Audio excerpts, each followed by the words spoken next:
Hi, everybody. Thanks for joining us for this week's installment of Tech Tips from CoopSys. I am Scott Spatz, President of Cooperative Systems, and we're here to talk a little bit about upcoming tax time. And yes, we know that Tuesday, April 17th might feel far away, but the filing deadline is going to be here before you know it, and so we wanted to give you some advice for staying safe from cybercrime throughout this whole process in this upcoming period of time. It's also an exciting time of year for cybercriminals. They love tax season. All their favorite personal and financial info that's of value that's out there is being shared online left and right during this window of time, so it's a prime opportunity for them. Unfortunately, we know that what happens the rest of the year for all Americans who fall prey.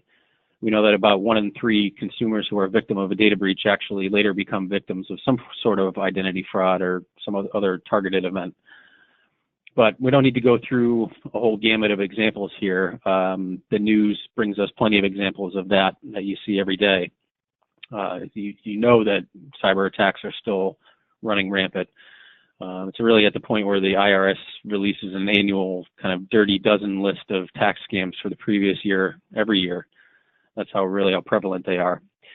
So what should you be doing to steer clear this upcoming tax season? So the first thing is to make sure you're filing your taxes on a protected device. So one of the key things is making sure you have internet security software on that device.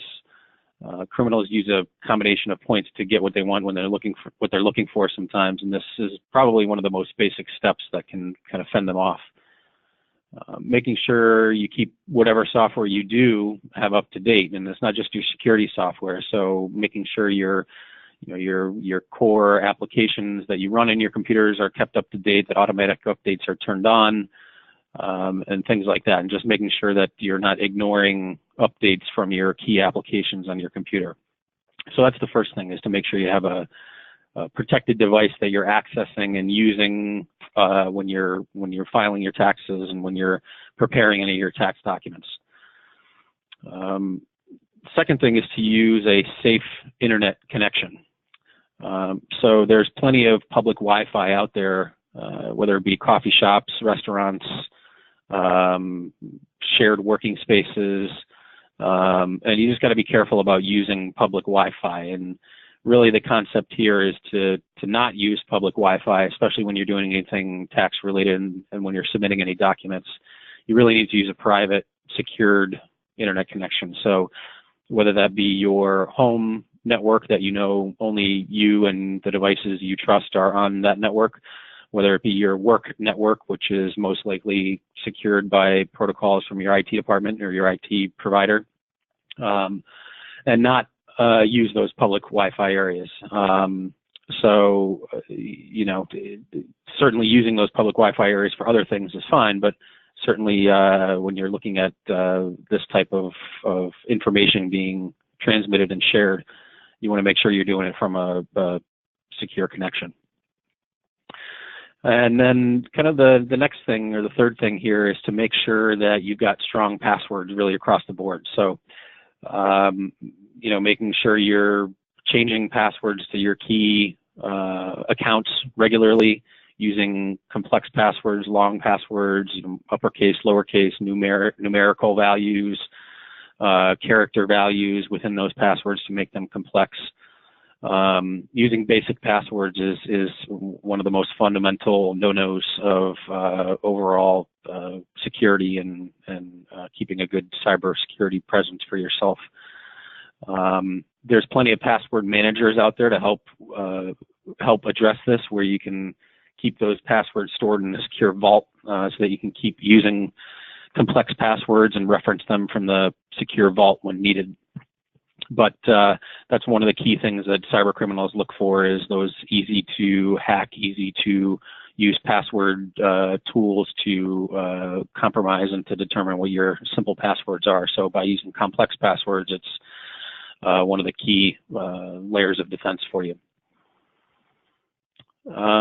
Next thing is to just generally look out for scams, right? So, cyber criminals want and always try to get you to do something that will let them steal your info. So whether it's an email phishing attempt where you get an email kind of with asking you to do something that you think kind of looks normal, but it may look a little abnormal, and there's links within the email. Really, the key thing there is think before you click. If you're getting an unsolicited email that contains a link within the email and it looks a little suspicious, it probably is. And certainly the prevalence of calls, voice calls that you get from people claiming to be the IRS and demanding payment, obviously look out for those things, because those are typically all fake, and the IRS won't be calling and demanding payment from you in that manner, and certainly won't be emailing you and demanding any payment via email either. So just keep an overall lookout, and verifying sources, checking references, inspecting those links and attachments if you get something via email. And just be on the lookout. That's the overall concept, is think and evaluate before you react, whether it's via technology and email or whether it's via telephone call or something like that. So that's kind of it. Just a couple top tips for everybody to be aware of in this upcoming tax season, and be safe out there, and keep an eye out for more quick tips from Cooperative Systems. In the meantime, definitely check out our blog at CoopSys.com for any advice on business and personal IT and cybersecurity, things like connectivity solutions. We talk about backup and disaster recovery and plenty of other topics that can benefit you and your personal life as well as your business. We'll talk to you next time. Thanks.